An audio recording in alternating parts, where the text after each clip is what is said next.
Hey guys, this is Bruce. Welcome to Convocourses Podcast. Every week, once a week, we do this where we just talk openly and honestly about cybersecurity, specifically a little known genre of cybersecurity called GRC, Governance, Risk, and Compliance, where it's not as technical as like your firewall guy or your SOC analyst or your architects or your network engineers, security people. It's not as technical, it's not as in the weeds, it's not as hands on, but is probably more important because it deals with the entirety of an organization's security posture. It's extremely important to all industries, the banking industry, the retail industry, government, local government, federal government of every country. It's very important. And the more adherence an organization has to governance, risk, and compliance, the less you hear about them in the news. So what I'm going to do differently today is it's just straight up questions. I don't have any guests. I don't have any agenda. I'm not selling any books. Although if you wanted to buy one for today alone, today only, my last day, I'm selling my ISO 27001 book for 99 cents to get some reviews from you guys. So if you didn't know about that, you can follow the link in description, link in bio if you happen to be watching me on another platform, and you can go ahead and grab that book now and I'm looking for reviews for that book. But yeah, there's nothing all I'm gonna do is answer questions. So if you have any questions about this, or if you think that maybe you're already a subject matter expert in this and you have something you think I should bring up for people who are trying to get into this industry, I'm gonna be reading across every platform your questions and answer them to the best of my ability. I don't know everything. I'm not gonna pretend to know everything. But the great thing about this community is that I've got people from all walks of life, from different backgrounds, and they might have the answer to your question. So let me start by looking at all platforms to see if I have any questions here. Sometimes, and just so you know, sometimes I don't see your questions immediately because the stuff that on Instagram doesn't pop up instantly, and then Facebook, I'm not sure what's going on with that, but sometimes I don't get those. I don't see those in my live stream. Like I'm seeing the live stream right now, and sometimes your questions don't pop up. So I don't think I'm trying to ignore you. It's just sometimes I'm not seeing your question. Okay, so I'm already getting some stuff on TikTok and some food for thought. What do you guys think about TikTok getting banned? Like, give me your honest opinion about that, and I'll give you mine. All right, so I've got a question here on TikTok. What I love about TikTok is that it's very interactive. I really, really like that. I really wish that they would do that on YouTube. My favorite platform, YouTube, but I don't know, YouTube's going its own way, which I like YouTube, but I wish it was more. They could really take a lesson from what TikTok did and make it more interactive. Let me see. Abacus. All right. First question of the day. They say, is it worth studying software engineering with the rise of AI? Absolutely. Absolutely it is.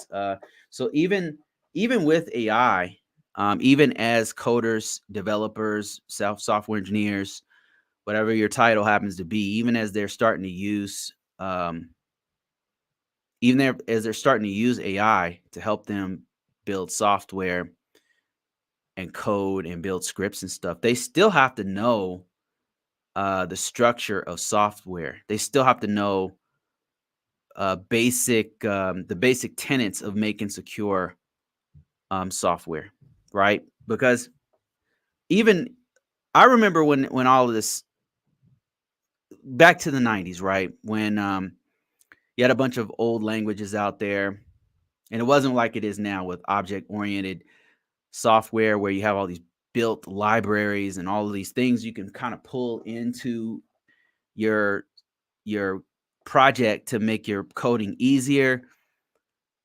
Libraries were really thin, and as libraries started to grow, And a library is like a pre-written, it's like a canned pre-written script that can help you to build better software. So you can just focus on what the code is supposed to do and what the software is supposed to do. So that libraries are very robust now.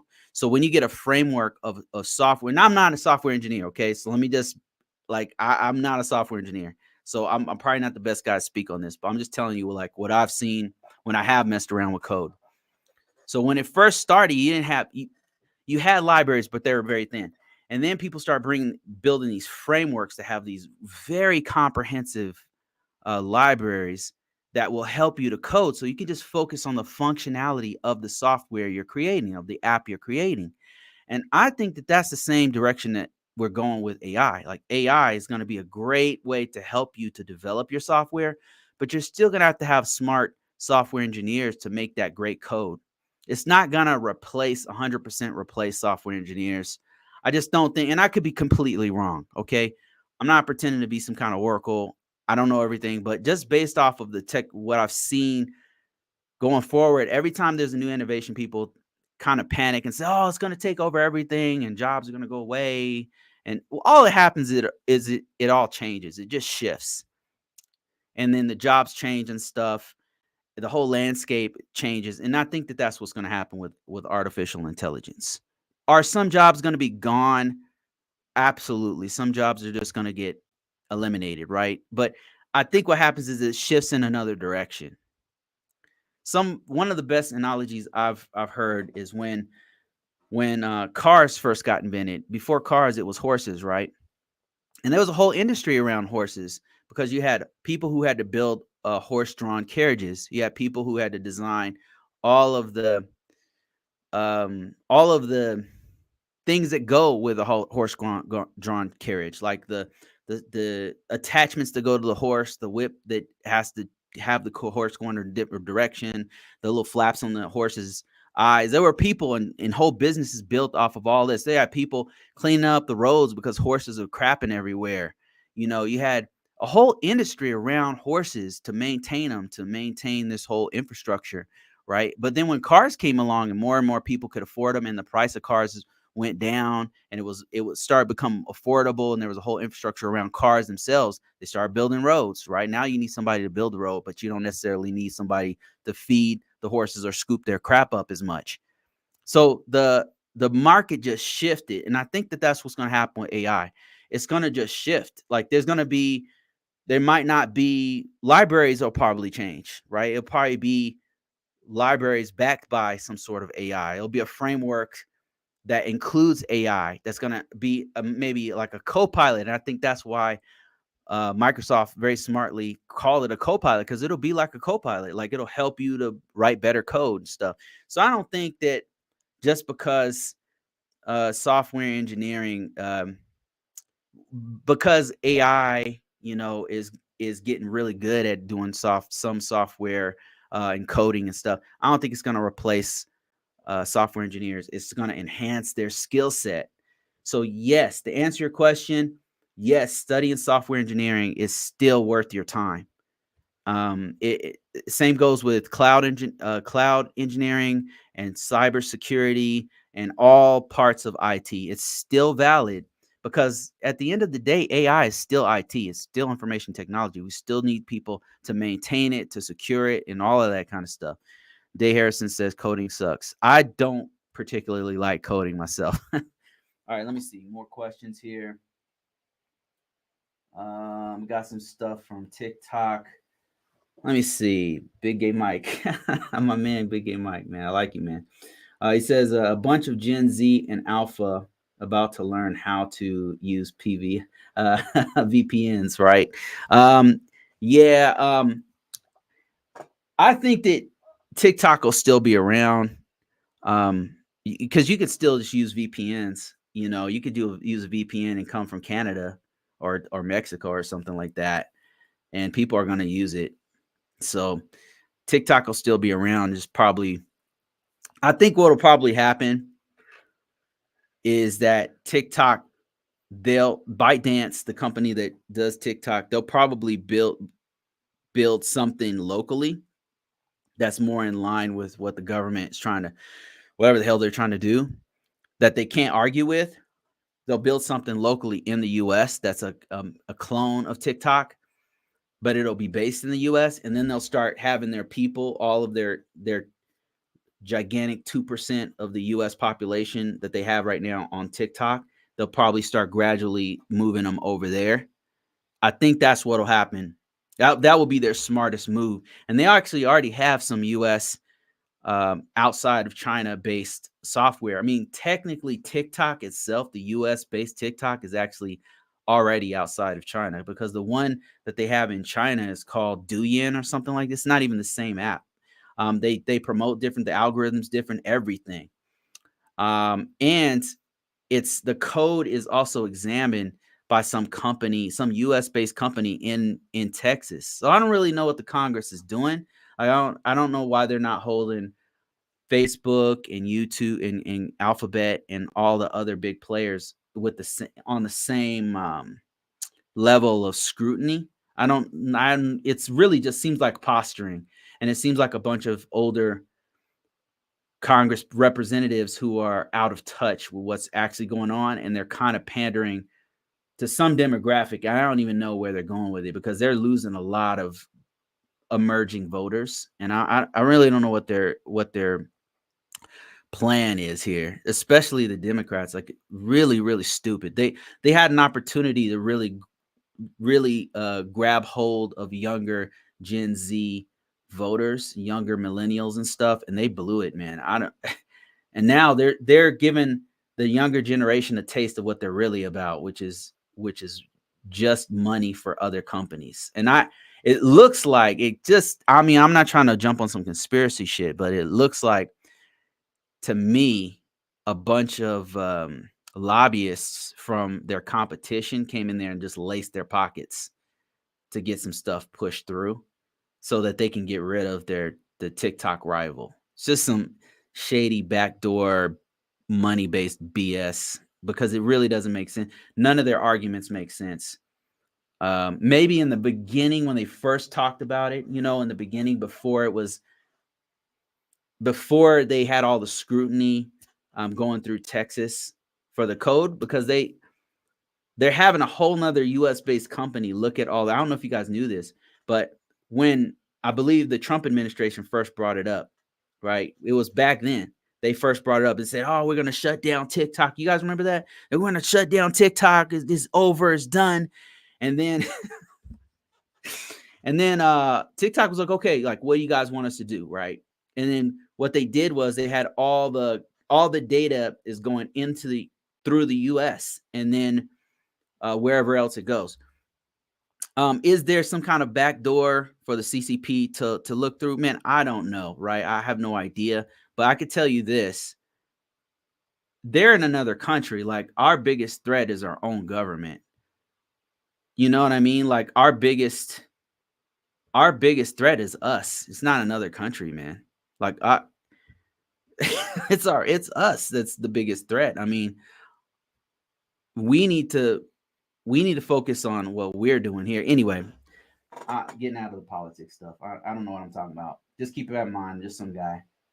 All right. So Lawrence Brown says anyone who can't do cloud and basic scripting is doomed in the future. I would say it's really, really helpful if you know cloud. Really, really help. The more you know cloud, and the more you know cloud, the better. Scripting, I don't know. I've gotten away with not doing much scripting at all in my entire career, and I think that normally you have a whole nother subject matter expert doing scripting and stuff, so you don't need to know scripting. The more you know, the better. I'd say it's like a superpower in this field. But I'm, as a policy guy, almost purely right now, this job that I have right now is it's like 80% just policy stuff, right? I'm just writing things. I mean, I do mess around with like the seams and the looking at logs a bit, but that's not, most of my job is like, I'm a policy guy. I don't need to know scripting, right? It would it help me? Yes, but we have a whole nother guy on our team that does that. Does it help you? Absolutely. It's a superpower. Will you have to know cloud? You have to know cloud. You have to, the more cloud stuff you know about cloud, the better. That's just my 2 cents on it. Let me see if I have anything on Instagram. Nothing. Okay, let me see. Keep going through TikTok. See, TikTok is way more interactive than the other platforms. I think the usage of VPNs is a bit overstated, although it would be good for TikTok. I agree with you. In the beginning, I was thinking like ban it. I'll just use VPN. But somebody brought up a good topic. They said, well, what about if you're on TikTok, right, as a regular user? I'm not talking about power users or people who mess around with the back end and stuff all the time, but your regular users, if they have to go through a VPN all the time, at some point they'll have to download an APK on their phone, right? Because the law says that they can't, that Alphabet and Apple cannot put TikTok in their store, which means and this app is constantly being updated, right, with new features, with vulnerabilities that they've just figured out, with all kinds of stuff. Like you have to upload it, you have to update it continuously, especially in social media. So you'd have to, if you're on a VPN, to grit that, you got to get a new APK, which means you got to go to another site that's hopefully secure, download the APK of the new version of TikTok, right? Because it's no longer on Google App Store, and it's no longer on Apple, it's no longer on any major players, because they're punishing the major players if they put it on their store, right? That's what the representatives did. It's pretty dirty.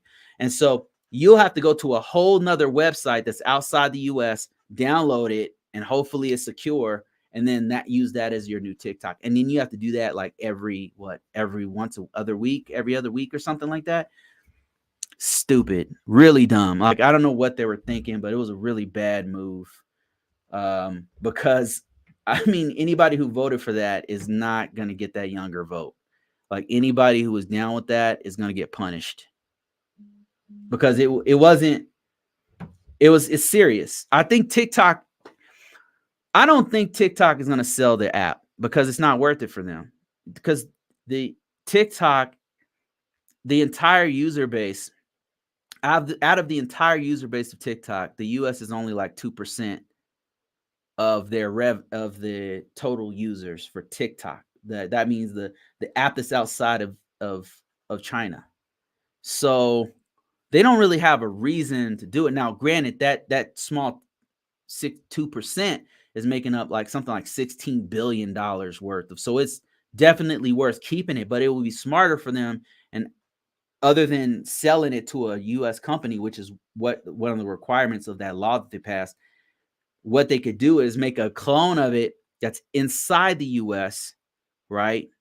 Owned by some kind of a puppet company, some kind of company that's in the US, that's fully, it's coming out of Singapore or something, like, I don't know, it's coming out of Singapore or US or whatever, and then start to trickle over that little 2% US population over to this new app, and then they will be able to continue to build and retain that customer base, and recoup some of that $16 billion that they make per year or whatever. So that they could do something like that. Probably be the smartest move. I think that's what they'll do.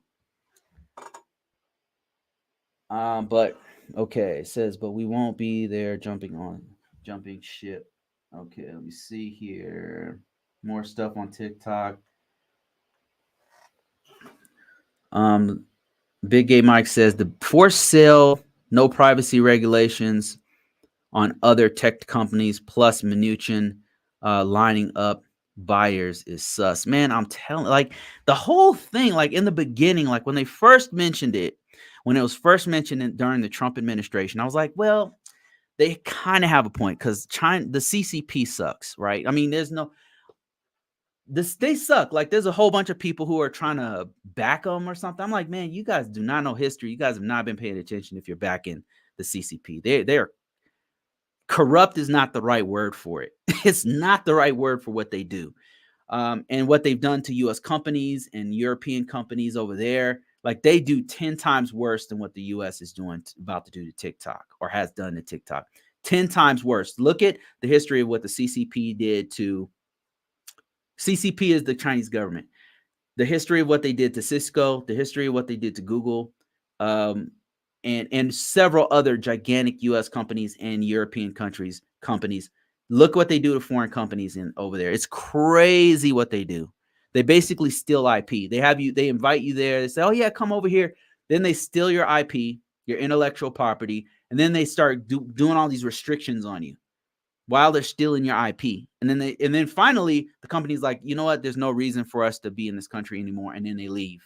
But that's by that time it's too late. They've already stole your IP. They have a competing company that's supported by the CCP government.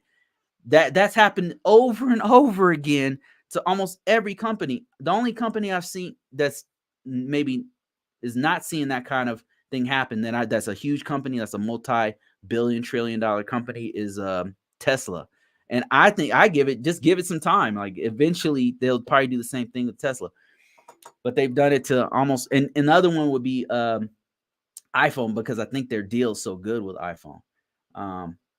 Anyway, so Big Gay Mike has a great point.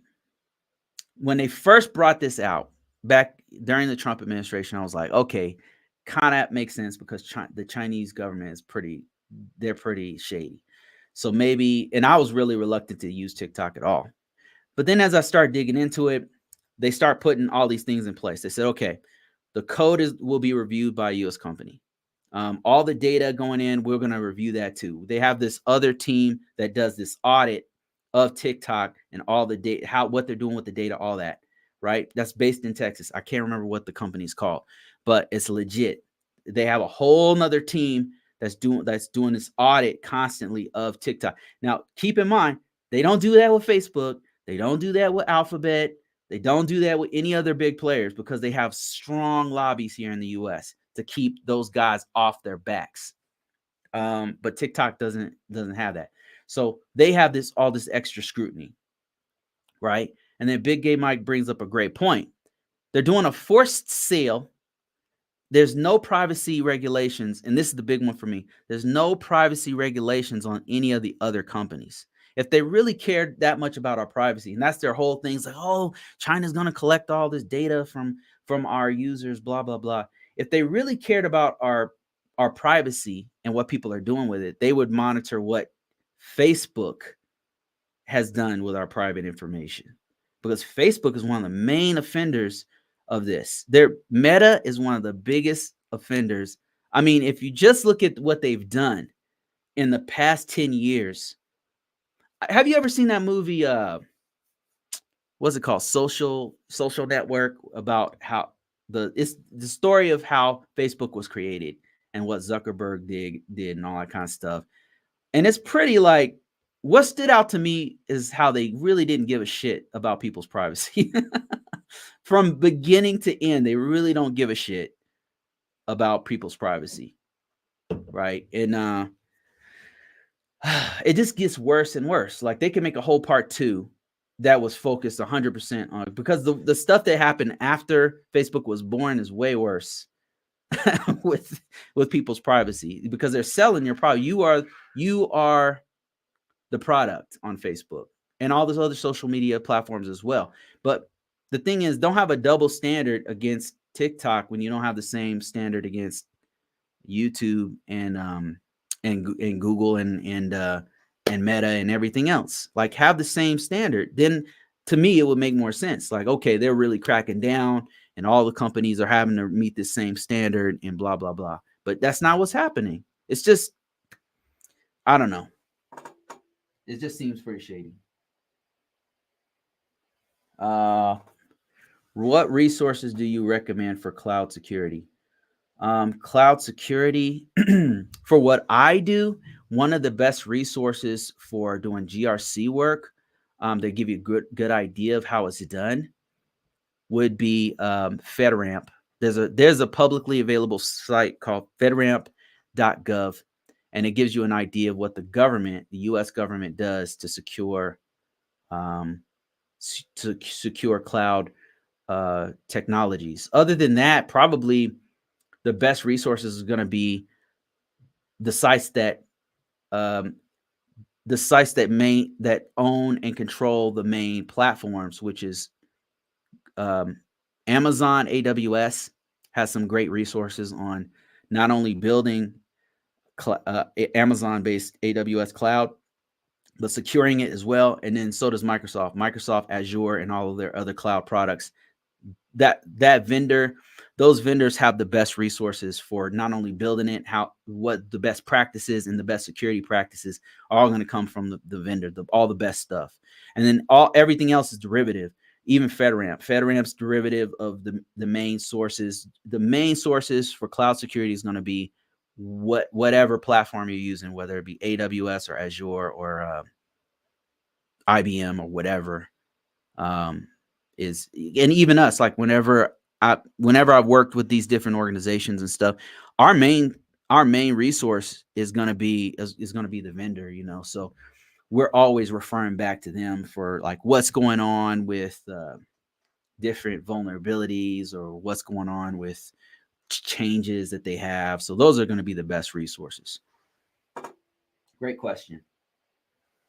I'm split between policy and operation planning cloud migrations in the next 2 years. Cloud operation. Yeah, and I can't tell you which one will make more money. Like cloud is just so hot right now. I'm constantly getting hit up for cloud jobs, and I'm just not qualified for them at the moment. Like the purely cloud ones, I'm not prepared for that.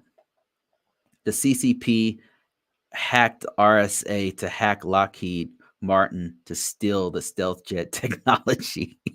Yeah, no shit, man. They're not messing around. Their whole part of their economy is based off of stealing stuff from other countries, especially the US companies. I mean, just look it up. I mean, it's wild what they've been able to do. I mean, it's crazy. The term APT, advanced persistent threat, comes from them infiltrating US companies. It's because they invented it, man. Like it's yep, Facebook, Cambridge Analytica. Yeah, that's a crazy story. That could be a part 2 to the social network. That whole thing that happened. That's the more I knew about it, the more I'm just like, wow, I cannot believe we let these people get away with this. They shouldn't even be a company anymore, in my opinion. They should have got sold off right after that happened. They should have like put the brakes on that, and they didn't. They kind of just hey, they're there. Don't do that. Don't do that, Meta. No, no, no. And then that was it. It was over. That was it. They embarrassed Zuckerberg for a bit. Not even embarrassed them. I mean, they made themselves look stupid. Really. I mean, every time they have one of those smart dudes up there, it makes people make fun of Mark Zuckerberg or the the other social media guys or whatever, but the representatives don't know what the hell they're talking about. I mean, they do not. They're citing Bible scriptures and shit. It's like, what are we talking about, guys? We're talking about the law. We're talking about technology. We're not talking about philosophy. We're not talking about belief systems. We're not talking about God and spirituality. We're talking about how to run this thing. Well, we need some engineers in here to understand what's going on, right? Like this is a whole different conversation. What are you guys talking about? They make themselves look stupid every time they go ahead and talk to those guys. I assume TikTok is pushing back on double standard is likely to hold up in court. I don't know, Lawrence, man. I don't know, man. It seems like they already made up their mind. It's already getting signed by Biden. It's a done deal. Like TikTok, I'm sure they're already pushing back, but I just don't see it going well. Like their smartest move would be to just make a whole nother app in the US, right? Make a US based company. Oh, they could do it easily. Make a US based company, create another app, a clone of TikTok, and then start trickling over the users over there. Like that would be a smarter move, in my opinion. I mean, But I don't know. Maybe you're right, man. Maybe you're not. You're right. Maybe they'll have what they have in court will hold up. And the thing is, it's not even about justice or about the First Amendment, um, because they have a point, right? They're violating the Constitution, but it just got passed by our own representatives. Which beginner cloud cert is better to get better pay, AWS or Azure? It depends on what the employer wants. What the employer wants. So what I mean by that is if you go on LinkedIn, if you go on Indeed, if you go on Dice, if you go on Monster or whatever job aggregator, and you type in AWS, you type in Azure, right? You're going to get a whole bunch of different jobs. So what I would advise you to do is go off of straight up data. Go to those 3 or 4 sites, the top job aggregators in your preferred country. Let's say you were in the US and you want to know like what should I do? Because it might vary from country to country and place to place and industry to industry. Go there and type in AWS and see how many jobs pop up. And then go there and type in Azure and then see how many jobs pop up and see what you want to do based off of that and then go in that direction. Right now, I can tell you in the world, the top player is AWS, Amazon. Amazon has the most B2B, the most businesses using their products. Netflix uses it, and several other large companies, and I don't know if it's changed recently, have been using AWS products. The government, U.S. government uses quite a bit of AWS and Azure. But as somebody said in my comments before, Azure is creeping up on them. So, but let me show you. Maybe I can give you a demonstration of what I would do to get some real data up and remove the feelings and just look at straight up marketability of a given app. So let's go. Let me show you guys my screen here. Hope you can see this. So right now I'm on Indeed. If you happen to be watching me or listening to me on a platform where you can't see my screen, I'm on Indeed.com and I'm going to type in AWS and let's just see how many. First of all, the suggested searches include AWS Cloud Practitioner, AWS Solution Architect, AWS Cloud Engineer, and it just keeps going on and on. So let's just click enter right here. I'm not typing in any state or remote or anything like that. I just want to get a raw estimate of how many jobs out there are looking for AWS type stuff. And I don't want any false positives in here. So maybe AWS has a lot of, let me see, solution architect, full stack developer. So it looks like these are mostly people wanting AWS skill sets, not necessarily specifically AWS jobs. So this is saying 28,000 plus jobs. Now let's narrow this down. Let's say in the last date posted in the last 24 hours, let's say that in the last 24 hours, AWS jobs is still over 1,000. It's 1,000 plus jobs are still showing up in the last 24 hours. Now let's look at the other one. Let's look at Azure. What we're looking for is marketability. How many organizations, how many jobs, how many people are looking for AWS versus Azure? So let's go ahead and look at this. 13,000 jobs plus. But let's look in the last, let me see if it's in the last 24 hours. Let's see.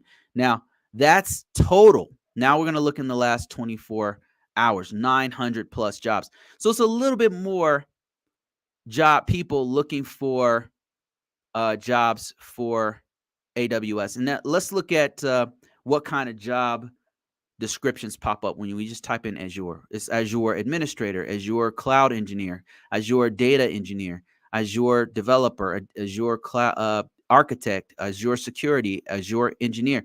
So you can see a bunch of different searches that are happening here, and it's showing us, the reason why this is important is because it's kind of showing us the marketability of both of those different cloud solutions. So how many people in the market right now in the last 24 hours are looking for Azure versus AWS? Gives us some kind of something to aim at, some kind of metric that we can say, okay, it looks like AWS has a little bit more jobs in marketability than an Azure cloud. But it also depends on the industry and what kinds of job titles you're trying to get. So there's a lot of factors that that I didn't put into this factor into this data that we just looked at. But it gives you some idea. Overall, just based off of what we just looked at, I would say probably AWS is going to give you more opportunities and therefore possibly more uh, uh, opportunities to make more money, right? But again, it depends on where you are in the US, what industry you're in, because some industries might lean more heavily towards Azure. And then keep in mind, Azure has like things like O3, O60, O365. It has all of these great Microsoft products all built around it. So just keep that in mind. So Azure, you can't sleep on Azure is what I'm trying to say. All right, Larry. Larry says, "Hey, Larry, how you doing, man?" He says, "Is there an AWS cert that best complements someone in the cyber GRC field?" Um, I don't know that they have one specifically, Larry, for our field, but probably if you were to get, let me show you here while I'm searching this. If you were to get an AWS security certification, there is an AWS security certification. It is like a tiered they have like a tiered structure. And so they do have one that's focusing on security, and I'm going to show you that real quick. If you happen to be watching my screen, so right now I'm just showing people how AWS breaks down, and the other certifications have a similar breakdown as this. But let me show you this here.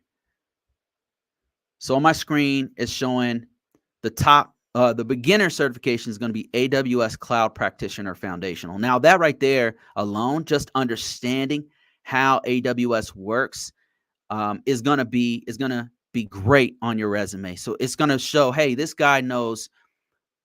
It's going to demonstrate that this person knows the basics of cloud technology, which is huge, right? That's more than what I have right now. I don't have a cloud certification at all, right? To my detriment.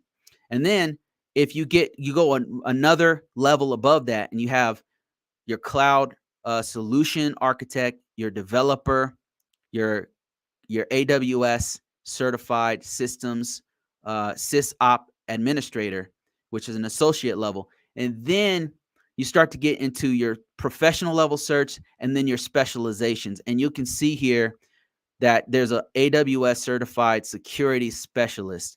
And so probably this one right here, once you built yourself up, will probably be one of the better ones to get for a GRC position. But by the time you get to this level, you probably be offered all kinds of other jobs in cloud, because that means you know an awful lot about cloud. But I would say even this beginner one would be great for you, because a lot of times they're asking me in these interviews how much they're asking me my experience with cloud.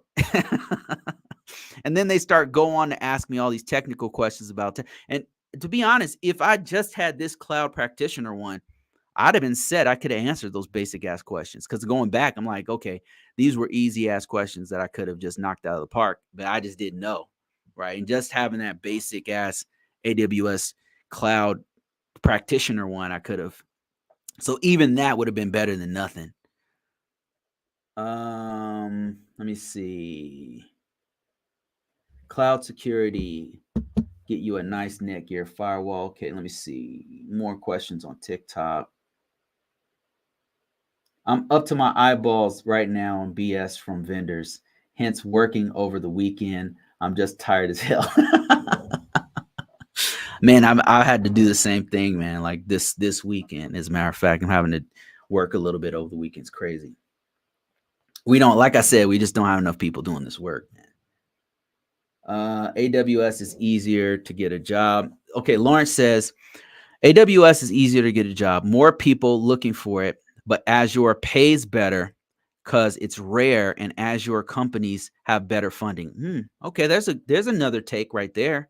So thanks for that, Lawrence. I appreciate that. Any other cloud people have something to say about this? So Lawrence is saying AWS is easier because there's more jobs, more people looking for it. And we confirmed that when we were looking at Indeed.com. I'm sure Monster will show the same thing. Indeed, LinkedIn will show the same thing. And you guys could do it on your own. Like at home, you can go to any one of those search aggregators and type it in and compare it for yourself. And add your state and add your location and stuff like that. Maybe that'll change the numbers a little bit. But he says it's easier to do AWS, to get into a job for AWS, but Azure pays better because those companies tend to be better funded. Good food for thought, man. Thank you for that input. I appreciate that. Let me see. Let me answer a few questions here on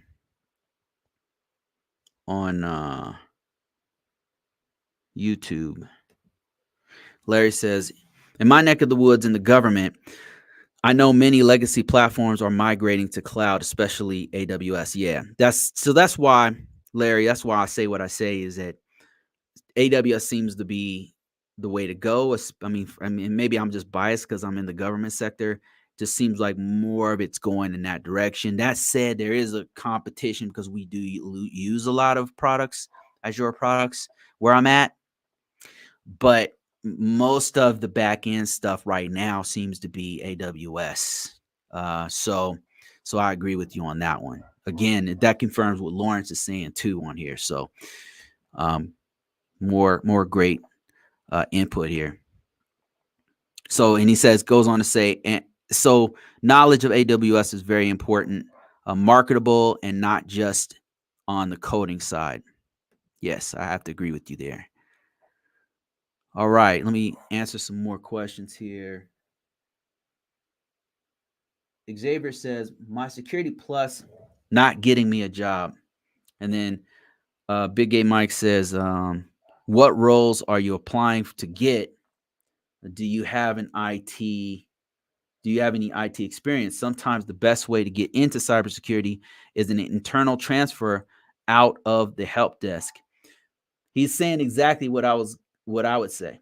Exactly what I would say. And then Xavier goes on to say, CCNA, Security Plus certifications, just not much experience, but no one willing to train or give. And then he says opportunity to learn. And then Big A Mike says probably the same reason a lot of IT pros are working at on premises. Okay, he's talking to somebody else on that one. Let me get back to this first question Xavier said. He said he has a Security Plus and a CCNA, but not a lot of experience. And so I'm just going to keep it real with you guys. Experience is king. So when you first start out, what you want to do, you want to get your foot in the door. So don't be too picky, right? Use the first job as a stepping stone. If you have to do a help desk job or something like that, do that. If you happen to be lucky and you're in the DMV area, the DC, Maryland, Virginia area, there's other things that you can do because it's just like that market is so hot, especially for government contracts. So you can do things like find a way to get a security clearance. Like if you work directly for the government, which they have internships and apprenticeships that can get you into a government job, or you work overseas where they'll actually get you a certification. I mean, a clearance, a security clearance. If you can get that security clearance, it will open up more doors for you to get into this field. But if you are not in the DMV area, it's the market is a little bit different, right? A lot of times you're gonna have to get into some kind of a help desk or technical support job, tier 1 type answering phone type job in the beginning. Get your foot in the door, stay there for about a year, whatever, and then try to laterally change, try to stay in that company and like Mike said, is to try to make a lateral change into security. Start to use some of the security that you're going to do as a help desk or a customer support person. Use that stuff that you're gathering to get yourself into a position where you can do it internally, right? And if you can't do it internally, use all of the security that you've done in your job as a help desk or a customer support technical person to get out and level up doing some other job. Like you have other opportunities, right? But you're going to have to, if you don't have a lot of experience, your first job is going to suck. Like you're not going to make six figures. You're going to have to do some tier one type work because remember, look, listen, think about it like this. When you go to your bank, you trust that your bank is protecting your data. They have proper encryption. They have proper multi-factor authentication. They have everything. They're doing everything above board, right? Because it's important. Your information, your banking information is very important. So you want the best people that you trust, that the bank trusts to handle that data, right? It's the same thing at every other company. As soon as you start dealing with people's sensitive information, they are in their feelings about that sensitive information, right? If something goes wrong, that's why a lot of security jobs and a lot of the big guys don't talk about this. Security is stressful, right? It can be stressful. So they need somebody with experience, at least experience in organizations who know how to handle a little bit of stress, who are not going to quit as soon as they deal with a difficult customer or a difficult peer or a difficult management. Like you got to have thick skin, which is a lot. This is why I see so many immigrants in my job. At the last 3 jobs I've been in, the last 3 or 4 actually, I'm working directly with new Americans. And you know what? They're great to work with because they don't complain. They realize what a great opportunity they have, and then they use that opportunity in their favor. So a lot of times my boss is a new American, like they're an immigrant. They just got here, and then they're not a first generation. I mean, they're a lot of times a first generation American, is what I'm saying. So they can take, they tend to have a little bit more emotional intelligence or emotional strength than your average American who's been spoiled. Let me tell you something, we have been absolutely spoiled. We're complaining and bitching about some lattes and shit. These guys have seen some real life happen. So they're not, until they get in this job, they're using it to their advantage. So what I'm saying is you're going to have to start from the bottom and work your way up, unless you happen to be lucky and be in the DMV area. Now, if you happen to be in the DMV area, there's other directions and other things you can do. If you happen to be a student, there's other avenues you can do too. There's a couple of places that if you happen to start in healthcare industry, I say you have an advantage to get an IT. If you happen to be in the DMV area, if you happen to be in the military and be able to get yourself a security clearance quickly, if you happen to have a background working for the government already, if you happen to already be in one of these big industries, you have yourself a foot in the door into this field that you probably don't even realize yet.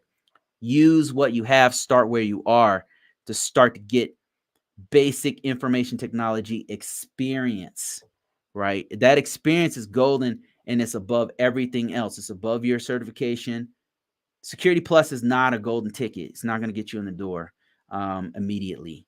It is a great help. It's very competitive. It's extremely marketable, but they're looking for people with experience. So just start where you are. Start in the beginning. Don't be afraid to start at a job you don't necessarily want, but it's a help desk job and you're learning IT stuff, because you might be able to laterally move your way up in that organization, just like Mike said. Okay. What's the ceiling for a GRC and how high can you scale? So GRC is very broad terminology. So when I say GRC, it's governance, risk, and compliance, right? So governance is management type work. So that's your information system security managers, your information managers. It can also be project managers. It can be program managers, not things that are only adjacent to strong IT type roles, right? Risk is like your assessors. It can be a SOC analyst. It could be your cybersecurity analysts. It can get very, very technical, the risk side. And then compliance is what I do, which is making sure the organization's security posture stays at a certain level. And it's a lot of documentation and stuff. It's a lot of meetings and things like that. So that's 3 different fields that are broken up into many different roles, right? So what you just said, the ceiling is huge because it goes all the way up to CIOs, CISOs. Those guys make multiple 6 figures, sometimes even millions. So the upper edge of GRC, if you're putting it all in one gigantic bag, is hell, it's limitless. Like you can start your own business as a GRC guy. There's plenty of guys. What's that dude's name? I see him all the time in searches. There's a couple of them. I don't know, but those guys have their own business and they're helping other people get into GRC. And they're in the DMV area, and those guys are making millions of dollars. Just they have their own, like hell, you could get your own contract directly with the government as a GRC person. So the scale, it's it's as far as your level of risk and imagination will take you. It's pretty high. It depends on you. Like you could, like right now, I could go ahead and get myself a contract, right? I can get a couple contracts directly with government organizations and probably be up in grossing millions of dollars. Now, what am I going to net? I'm not sure what I would net, but I could probably start some stuff where I grab some of you guys. I could go, hey, Big A Mike, man, I got this 6-figure job, man. I just won this contract. Would you want to jump in with me? I could say, hey, Larry, man, I need a project manager. Yeah, I'm going to pay, you can get paid 6 figures. It's a 2-year, $2 million contract. And then guess what? My company is grossing $2.3 million. I got a couple awesome guys on my payroll, right? So now you tell me what's my scale. And that's all GRC stuff. I got a GRC contract. You tell me what's my scale. All right, let me see here. And you might be asking, well, Bruce, why don't you do that now? I'm older now, man. I realize it's not what I want to do. I don't think that I would be happy doing it. Not to say I won't, but right now what I really like to do is write, and publish. So I'm trying to do that lane, because it's something I really like to do. Teaching, publishing, writing, it's just something I'm good at and something I like to do. And people, it's in my lane. It's actually making money. It's doing okay. I'm getting offers for the book. It's pretty amazing. So that's why I personally haven't gone that route. Will I in the future? Maybe, right? Maybe. I'm not closing any doors right now, but right now I've found something I really like to do, and I'm hoping that it goes well, or better than it's going right now. It's already going well. Let me see here.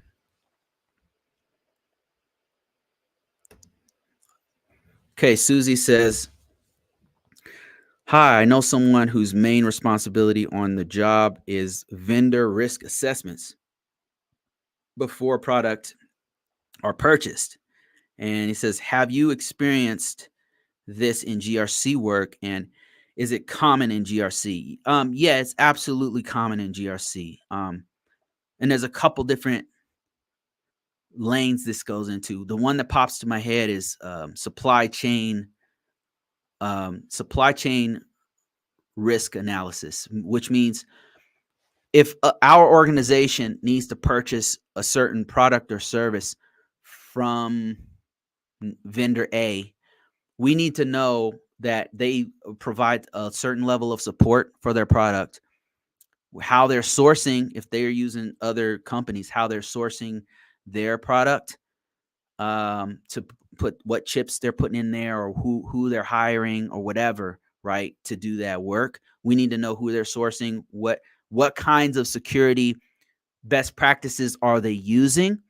If it's a high level military or intelligence organization, we might have to make sure that they're in what's called a common criteria, which is this high level evaluation of their technology. We might have to know that they've gone through that process, and then what level that they hit in that process. There's a lot of different things we have to know. So a lot of times what the organization will do is they'll say, hey, we've got this product. First step will be we get solicited by this company who wants to sell us a firewall, right? And they're saying it's better than Palo Alto. As a matter of fact, it's not. We're going to replace your Palo Alto firewall, which we know you guys have. It's going to enhance it. It's going to add this or that feature on it. And we sit down with it, and it sounds good.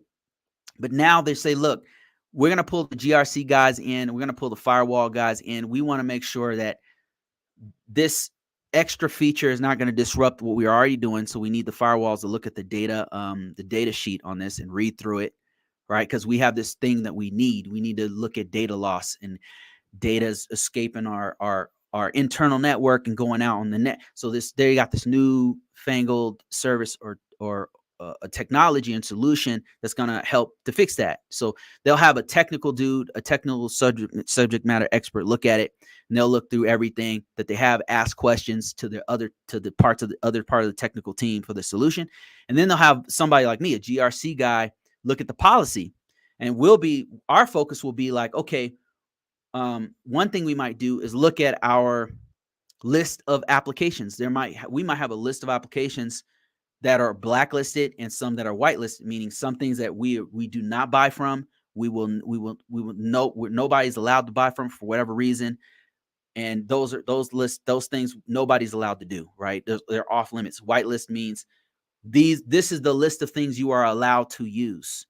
And so we might have a list of things that'll tell us, okay, what is authorized. And if the vendor is on that list, it might give us a way to say, okay, well, we've trusted the vendor with these other 3 products. Maybe we can also include this one. And let me talk to our parent organization to see if that's okay. We go talk to the parent as a GRC person. I might talk to the parent organization and say, hey, vendor B has, vendor B, they're pretty popular in this space. We use 2 of their products. Do you guys use this new product that they have? Would it be okay if we use it? That'd be something that we might do as a GRC person. So yeah, supply chain risk analysis and figuring out if this organization is legit and if we can securely use their product and it's not going to disrupt our current security posture is one of the things that we do on a regular basis. And it's a part of our security impact assessment that we have to do with anything that changes. In the last 6 organizations I've worked for, it's the same. So this is a best practice that you have to do. And it's getting more and more strict because what's happening is these advanced persistent threats, other countries that hire hackers who are very, very smart and very, very talented, they're not directly attacking, for example, the Department of Defense. It's a hard target. It's too hard to get. I mean, they still might attack you. Don't get it twisted. But they know that's a hard target. It's easier if we attack whoever's supplying you with this software. We know that you guys use XYZ vendor B. We're going to attack XYZ vendor B because they're an easy target. Their shit's on the internet. So we're going to attack them. So that's what's happening. And that's why it's very, very important that we do a background check, a thorough check of not only the organization, but their product and how they're being sourced. So yeah, that's a huge thing. Great question, by the way. Let me see. Why don't you have some cloud experience if you are doing GRC? My cloud experience is FedRAMP. Man, I'm getting. You guys are. Am I being interviewed at this moment? Like this is getting crazy. Why don't I have cloud? I haven't needed it. Like a lot of the programs that I work on are not cloud-based. More and more parts of them are being cloud-based. So I have worked, that said, I have worked on systems that were 100% cloud-based. And what we did was something called FedRAMP, which is the federal government's implementation. They have a process of vetting cloud technologies. And for that, I'd have to know specifically what's going on with that particular technology, what we're using, whether it's AWS or Azure. I'd have to know what portion of our data is going out into the cloud. Is it secure? How is it secure? How are we doing some assessments on it? I'd have to know what's on-prem, what's on premises, what do we have here, and what data do we keep here, and what's over there, and then what are we doing to protect this side, and what are we doing to protect the stuff in the cloud. I'd have to know stuff like that. I wouldn't have to know like how to implement an instance of the cloud, or I wouldn't have to know. I wouldn't necessarily have to know like how to actually put the how to create an account on a cloud-based Active Directory system or something like that. I wouldn't be the one doing it. I'd be a part of a team, and one part of the team would be the guys who implemented it or created the whole infrastructure and devised the whole thing, and another guy who did the scans, vulnerability management team. They run all the scans and stuff, and another part of the team who work directly with the assessors who are looking at the cloud-based solution, and then myself, which would be writing policies, making sure everybody's in line with this stuff, taking the scans from the vulnerability team that they gave me, and then analyzing it and saying, okay, why is this port open? What's going on with this? Why do we need this? Can we close these? Or just providing that report to the guys who are making the decisions, right? So I'll be a part of a team, and I don't have to know how to build the cloud system. That said, if the more I know about cloud, the better. I can tell you that, because I'll be sitting in a meeting and they'll be talking about some implementation of it, and I'm like, I have no idea. They're talking, might as well be speaking Klingon, because they're talking about some stuff that's actually implementing it, and I just don't know what they're talking about. Let me see here. Would you say GRC is an in-demand niche for the future of cybersecurity? Absolutely. It's a mainstay. Like, it's going to be something that we need for AI. Think of it this way: we all see AI coming at us like an asteroid about to hit a planet. Like, it's coming, right? There's nothing stopping it. Its time has come. That said, AI will absolutely have to have some safety features. That's what the people in the field who are inventing it are saying. That's what a lot of people who are representatives who are saying we need governance, more governance on these products, on these new features. We all know it. That stuff is GRC. The stuff that they're talking about is we need GRC implemented as a part of this. Remember, GRC is governance, risk, and compliance. So the future of cyber is absolutely tied to better and better GRC in all new features of information technology, of all cyber. It's not just the future; it's an absolute mainstay. It's a foundation. Think about this. How much assurance does a bank need when they're making multi-million-dollar deals every transaction, every second of a day on the stock market when they're making these transactions? How much security do they need? How much assurance, or in other words, confidence that deal went through, that transaction got processed securely? How much assurance, how much confidence do you think that company needs? Their confidence and assurance is based off of GRC. Another one would be Walmart. I was at Walmart the other day, and I realized that they're starting to draw back. I don't know if you guys notice this, and maybe this is just in my city. They're starting to draw back from the scans, the instant scans, like the self-checkout stands. They start to close them. You know why? Because people were stealing, and people are too clever. They're starting to get around how to get produce out of the stores. And so now they're having to close those down.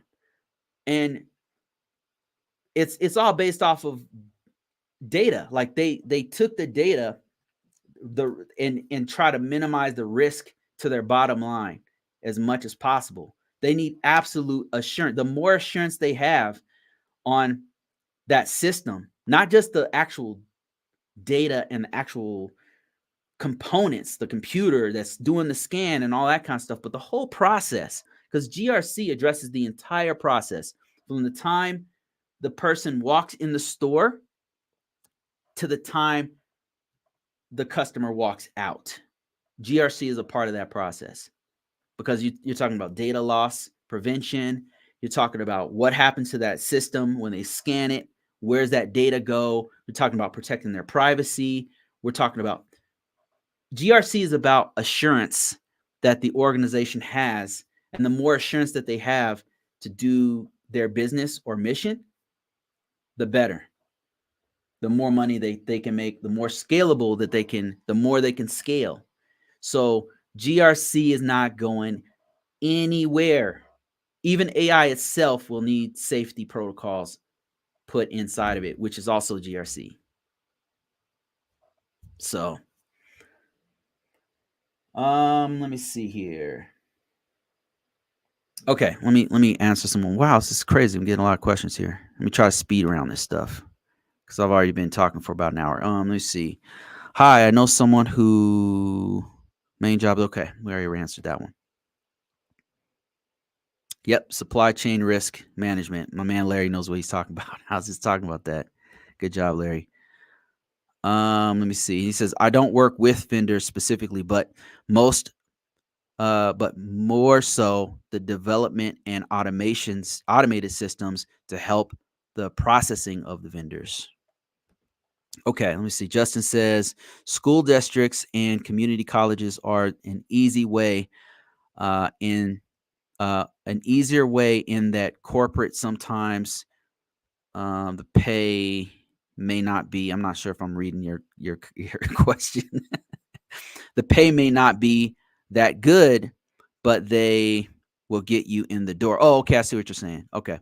You're saying that school districts and community colleges might be an easier way than corporate getting in the corporate world. That's a great point. Because a lot of times we have these blinders on. It's like, oh, I got to start in the corporate world. Not necessarily. You can start in your local community.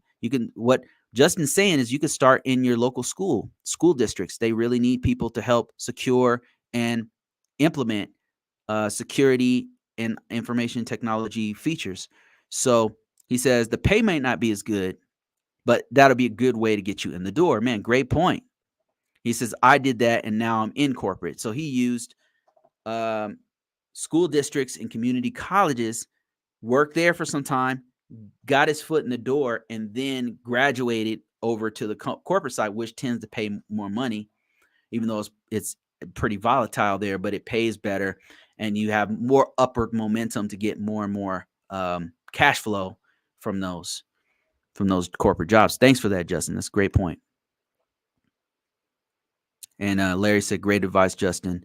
Don't rule out internship programs with the government either. Exactly. I've been getting a lot of internship offers that they blast out to everybody coming from the State Department and other branches of the government. So there is a huge need for it for this career field. Don't give up on it. I know that the narrative right now is, oh, there's no jobs and they're putting out all of these jobs, but nobody's really hiring. There are jobs out there. You got to be aggressive. You can't give up. You got to believe that it's possible first. The first step is to believe that it's possible. If you let people get in your head about there's no jobs and you keep watching the media and they're saying all this negativity and stuff, sometimes it throws us off our game. But just remember, there's all these narratives, and I think that what's happening with all these crazy narratives is that people just want to get views. I'm just gonna keep it completely honest with you guys. I think a lot of the negativity with the job market, there is something going on with I believe that there's something going on with stock market, whatever, right? But I'm saying any narrative that you see out there, a lot of times the news media and influencers, they stay negative because they know the negativity gets the views. The negativity keeps you watching. And so these narratives, be they about our relationships with men and women, or these narratives about race issues, or about our government or about the wars and all this stuff. I'm not saying that nothing's happening. I'm not saying that the bad things are not happening. Yet, absolutely, they are all over the world. These are normal human problems. But what I'm saying is, if you let those narratives completely blind you from the good things that are happening and the possibility of great opportunities, it might make you stop preparing for success. And success favors the prepared. So keep yourself focused on what you're trying to do and don't be derailed by these negative narratives that are happening on social media and by influencers and by the news media. And sometimes, guys, you gotta stop scrolling, man. Like, it's there's so much negativity that I find myself getting drawn into it too. I'm like, I get drawn into it because it's just addictive to like keep on consuming that stuff and get those dopamine hits. But don't lose sight. Don't let those narratives make you lose sight of reality. Reality is right here. Like, it's what you're watching, right? What you're looking at right here. Don't let it derail you from what you got to do to be successful.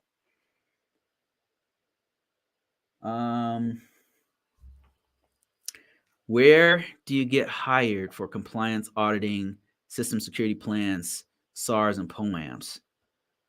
Where to get hired? So is that your food you actually, I don't know if you're still on, but my question to you is that what you're doing right now? Where do you get hired?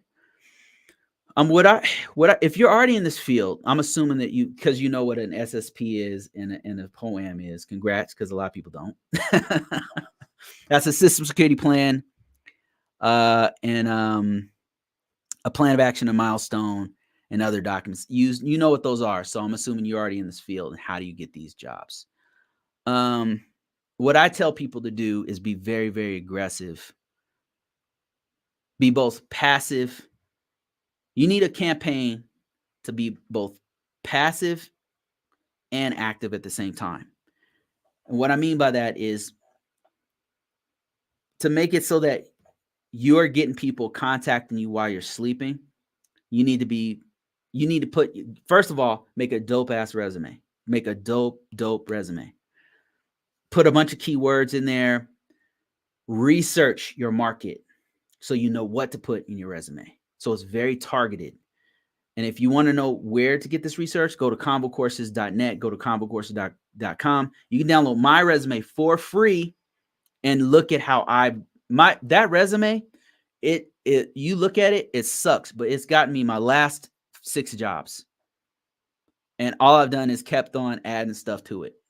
So look at that resume. It's an ATS style resume. It's very simple, straightforward. It has a bunch of keywords. You'll notice it has a bunch of keywords in it. And you don't have to take my word for it. Go to LinkedIn and type in the job, whatever job description, IT entry level, IT support, cybersecurity analyst, whatever, role that you're trying to get. And then do a search for people.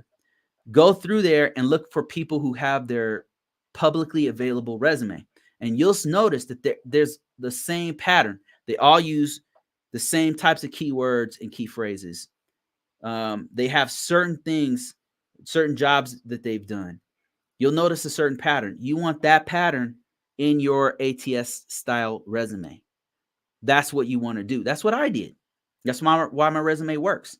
So put that stuff in your resume. Once you have your resume cleaned up, it's really good.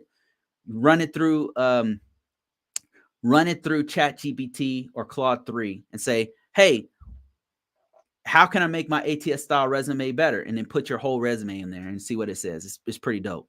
So you get that one back, right? You've improved it. You've researched the market. You've got the keywords in there. Now what you want to do is post it on all the top 10 or 20, and I'm not exaggerating, the top 10 or 20 job aggregators. LinkedIn, Dice, Monster, CareerJet, all of them. Top 10, top 20, right? Be aggressive with it.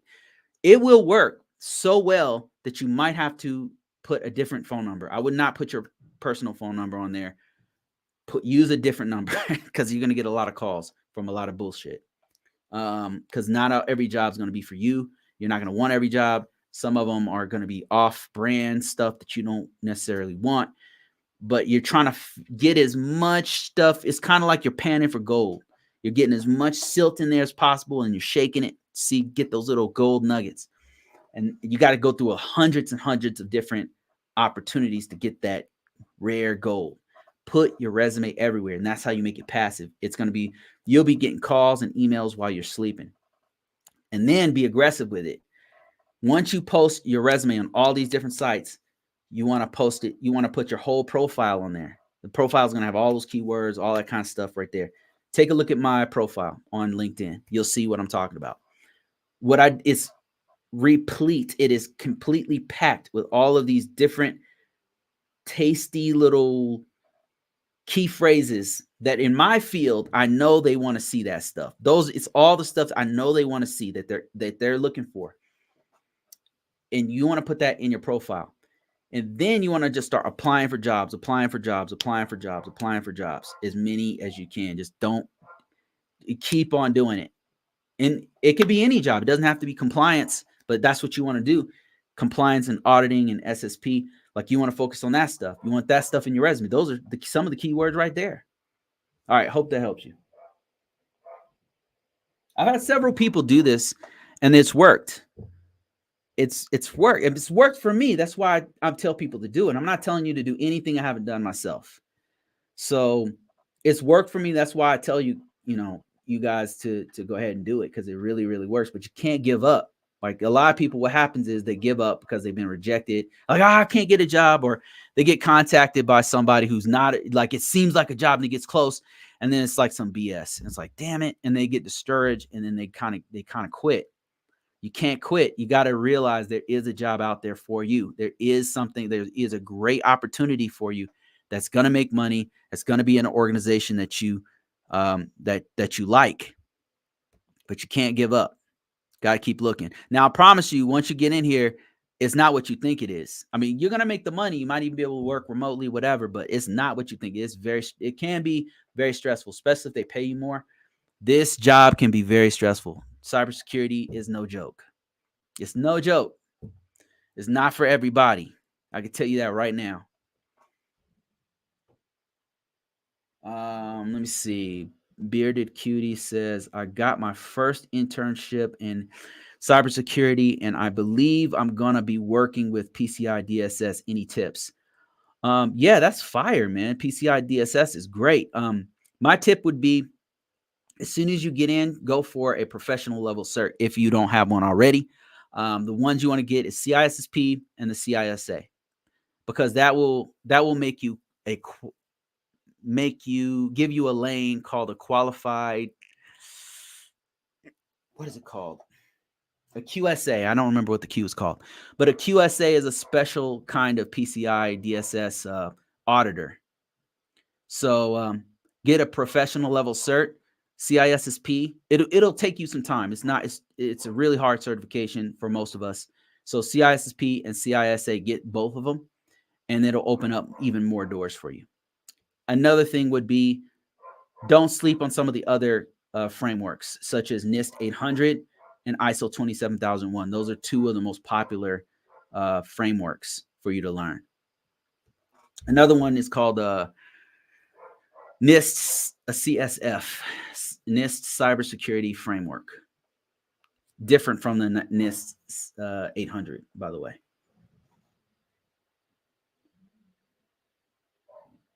Let me see here. I'm not going to be on here too much longer. I got to make some other content, guys.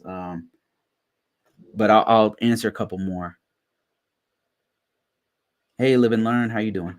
Lauren says, can you talk about the low-cost tools like subscription $20, stuff that helps for less than a latte?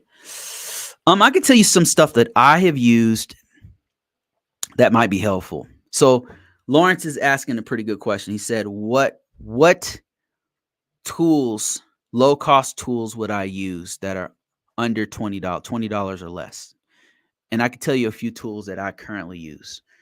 One of them would be an AI subscription. Either You don't have to do this, by the way. There's some free ones out there, but AI subscriptions, I use them because I use them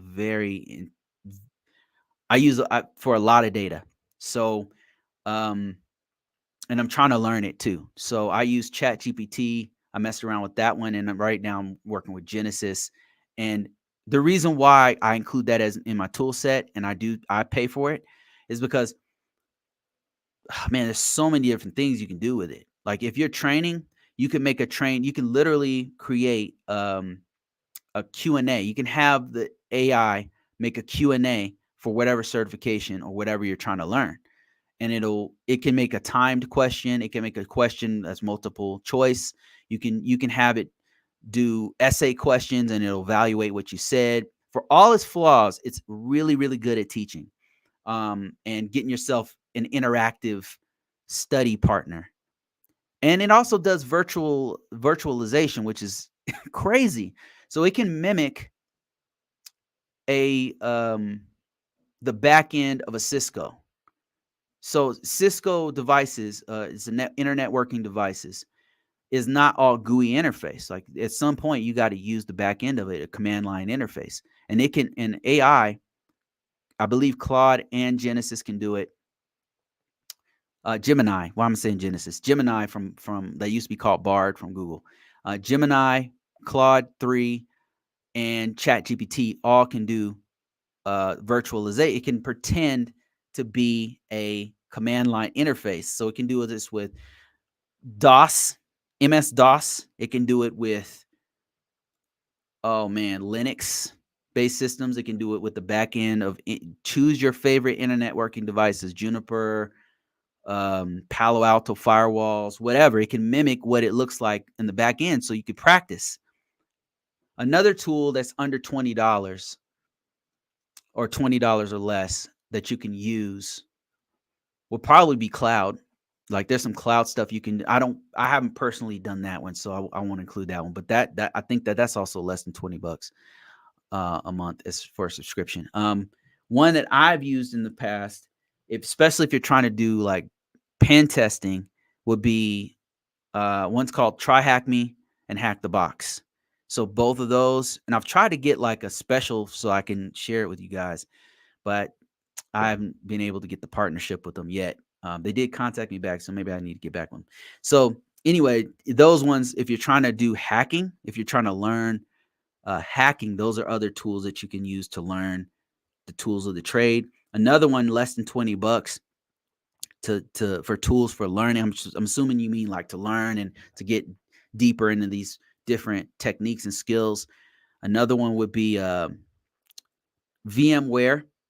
VMware has I think they have, if they still have it, like a 14-day trial version of their software. It's like $200 to do it like full time, but they give you like a trial version. VMware is great to learn virtualization, but they got free versions of virtualization like VirtualBox and a few other ones that you could use. But VMware is one that I've used. I love it. Another one you could do besides Hack the Box, Try Hack Me, is some of the tools, some of the actual scanners. Some scanners will allow you to do like a 14-day trial to learn it. Like you could take that, learn it for real quick, and for 14 days it's free. Or yeah, I think it's 14 days. It's free to mess around with. And some Seams have it too. I think you can do it with Splunk as well. Splunk, I think you can download it for like 14 days or something. I could be wrong about that one. But my point is there's a bunch of free tools you can do. One of the best tools you can use if you're trying to do pen testing would be Kali Linux. Kali Linux is incredible by Offensive Security. Best hacking tools that you can get. The best on the market right now until somebody's going to create, or somebody already has created an AI version of what they're already doing. So I don't even know what that, I haven't even messed with that yet, but I'm sure it's crazy. But Kali Linux is one I've used before to mess around with. From time to time, I'll mess with it. Another one that's free, if you're in the GRC space, would be Stig. The Stigs, they've got something called Stig Viewer, which they've got like pamphlets and videos that you can watch to walk you through how to use the Stig Viewer, and it's a security technical implementation guide that walks you through how to do it. And it's really helpful for people who are in the state government, the federal government, and actually some private sector actually use STIGs too, for whatever reason. But the STIGs is a way to harden workstations, servers, take your pick of major applications. They have a STIG for it that basically walks you through step by step how to put security controls on that system. So that's a few tools, and I hope I answered your question here. That's stuff I've actually used myself that have been very, very helpful. Any tools for practicing GRC? Yeah, absolutely.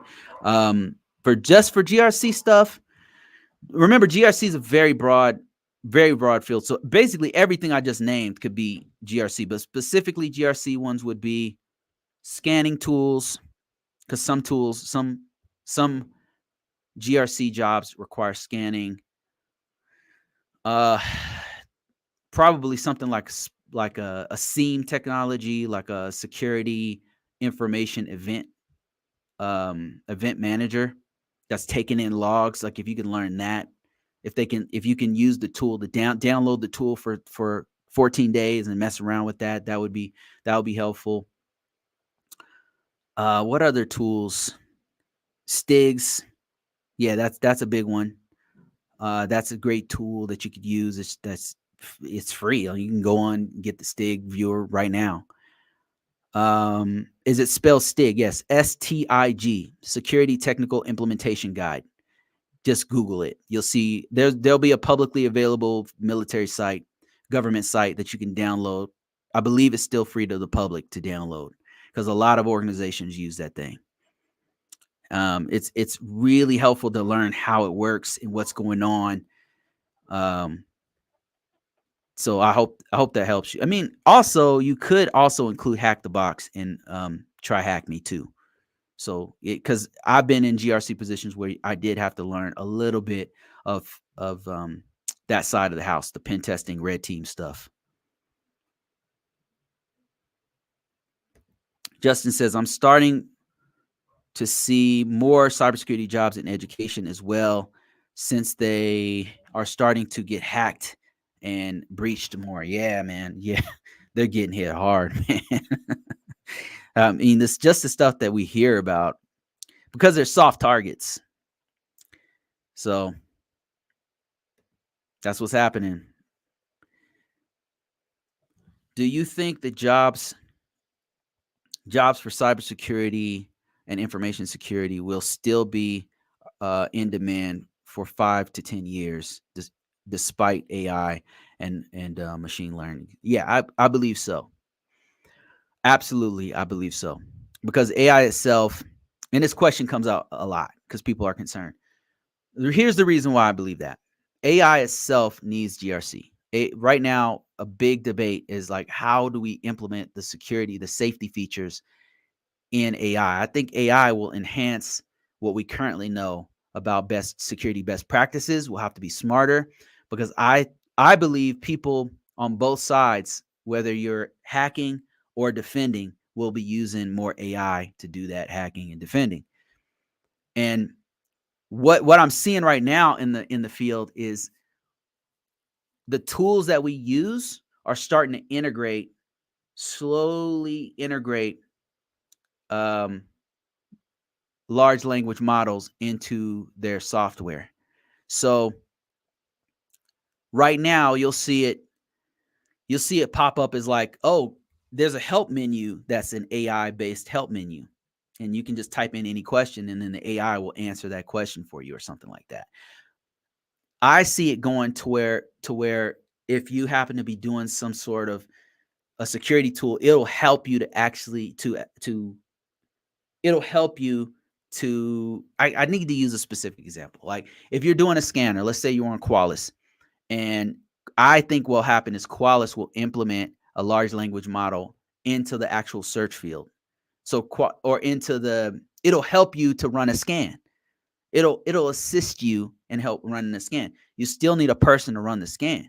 And the reason why I think that AI and machine learning is not going to take over the total job especially in high level positions like a GRC position, is because we're dealing with the organization's assurance level, their confidence that a sale is going to go through, a multi-million-dollar sales goes through properly, the confidence that transactions that are done, hundreds of transactions a minute that are worth millions of dollars, are being done properly, that they have a certain level of assurance that somebody has fully audited a bank, where somebody has to not only do a scan and analyze the scan data, but also do a walk around of the building, a physical walk around of the building. So all of those things still require a human. And even if you have machines or code to do it, you still need somebody to manage the machines and the code.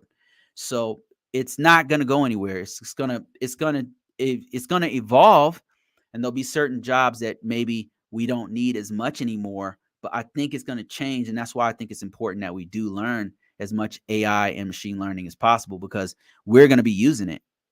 That's what I think. I think that somebody, I can't remember who said it, but they said that AI won't replace your job, but somebody using AI will replace your job. And I think that's true. The tools, not yet. I mean, maybe in 30, 40 years, like when AI can just literally do everything, and it's a robot that's walking around doing everything, then maybe an AI can do everything. Like, who knows what's going to happen next? I have no idea in 30 years or so. But in the next 10, no, I just don't think that organizations are willing to turn over the keys to the castle to a robot, to a machine. I just don't think that that's a smart move. It's just not a smart move. It's too risky right now. It's just think about it. It's way too risky. So what if somebody hacks it? People are right now hacking AI. Large language models are getting, you guys are not, I don't know if you're following this. I'm following it very closely, and they are hacking the shit out of large language models just with prompts. There's prompts you can use to hack AI right now. You can put in a certain prompt and then destroy a large language model, including the best ones. People are jailbreaking them to make them do whatever they want. People are using the same stuff they use on Log4j, because Log4j uses commands to send logs to the server, and some of the commands you send in Log4j are commands to the server to make the server do things. And so people figure it out. They're super clever. Humans are super clever, man. They start putting in code that's supposed to just be a log, goes in, tells the server what to do, and then spits out people's private information. So people are doing shit like that with large language models. It's just not safe yet. And then also, to put on top of that, large language models are still hallucinating. That means they just make shit up. It just makes shit up out of nowhere. I'm very excited about large language. I'm very excited about AI. I'm super excited. So amazing to be living in this time. But it's not there yet. I'm telling you, it's not, it's just saying wrong shit. It's just very confidently saying completely wrong stuff, and no organization who has sensitive information is going to trust their information 100% to an AI at this time. There might be a time, maybe 30, 40 years from now, where it can do it, but I'm not even sure then that they'll give it 100% agency over certain things in the organization. So that's my take on it. And I could be wrong. I mean, who knows, right? Who knows what's going to happen? I can't predict the future, but from what I'm seeing right now, it's just not ready. It's not ready to have people's lives in their hands, right? Even like places like Tesla, who's on the bleeding edge of machine learning, right? Because I've really been following this. So Tesla, freaking Elon Musk he's had his hand in this stuff for a long time. And Tesla's already, in order to do self-driving, they've had to collect all this information on how to navigate the streets, right? They have to collect all this data, and they can't 100% say it's that you can fully take a nap. Like, you can't just sit, like, you're in Colorado and I want to go to California and say, okay, Tesla, go to California and then go to sleep. You can't do that, right? You can't yet do that. Why? Because people are dying doing that. You can't do it yet because there's people's life is on the line. So the more assurance that you have, the more, we're just not there yet, is what I'm trying to say. Machine learning is not there. AI is not there. Will it be there one day? It looks like it will be. It looks like in 30 years, probably humanity, to be perfectly straightforward with you, in about 30 or 40 years, I don't think humanity even going to look the same anymore. I don't think that the stuff that we're doing now is going to be totally different, exponentially different. I think that probably in 30 or 40 years, we'll have to question what sentience is. It's a terrifying question, because it makes you question your own existence. Because I think that the AI will get that good to where it makes us question what is real and what it means to be conscious and what it means to be a sentient life form. I think that AI will get that good. And I think that because of that, like, we will have to question, like, who we are. Like, this thing is on a path of, like, it's going to completely unravel what we believe. I think in 30 years, I think that jobs is the least of our concerns. I think we are going to have an existential crisis when it really starts to, when it's really ready. Yo, I don't know, man. I don't think, like, right now we're arguing about gender roles. We're arguing about, like, taxes and TikTok bans and wars and stuff. And I think AI in about 30 or 40 years is going to make us question humanity itself. Like, what reality is, we're going to have to, like, really look in the mirror and be like, okay, what is consciousness really? Like, what is it for real? I think the jobs is going to be like, it'll come up, but it'll be like, the bigger question is, like, what the hell's going on? Like, what is really happening? What is consciousness? Because I think that thing, what AI will be something that will make us question that. So, all right, guys, that's it. Thanks for all the questions. I really appreciate it. I've been talking for about an hour and 37 minutes. And I really appreciate all the questions. Thank you guys for participating. Thanks, Mike. Thanks, Larry. You guys are always great in the comments. Appreciate you guys' input and your expertise and helping people out. That's what this is all about. It's about a community of people helping each other. And that is all I've got for this week.